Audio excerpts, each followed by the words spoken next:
মাননীয় শিক্ষামন্ত্রী, আপনাদের তো শিক্ষা দেওয়ার কিছু নাই। আমার বিশ্বাস যে আপনি জানেন মাননীয় শিক্ষামন্ত্রী যে কোনো ভদ্রলোক যদি আওয়ামী লীগ করে আর সে যদি দুর্নীতির সাথে জড়াই যায়, আমি যদি নিশ্চিতভাবে বুঝি সে মানুষের ক্ষতি করতেছে, সে দেশের ক্ষতি করতেছে, সে দুর্নীতিবাজ, তাইলে বঙ্গবন্ধুর আদর্শ হচ্ছে গিয়ে দুর্নীতিবাজ কখনো আওয়ামী লীগ হইতে পারে না।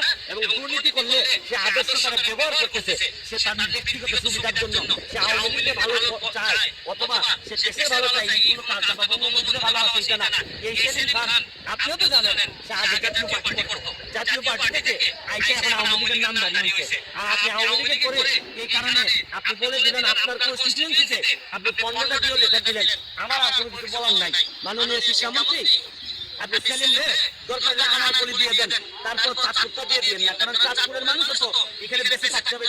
এই রিপোর্ট অনুযায়ী দেখলাম যে এইভাবে বালু তোলার কারণে 3 থেকে 4 জায়গা শহর একটা বা চাঁদপুর এটা ভেবে গেছে। তারপরও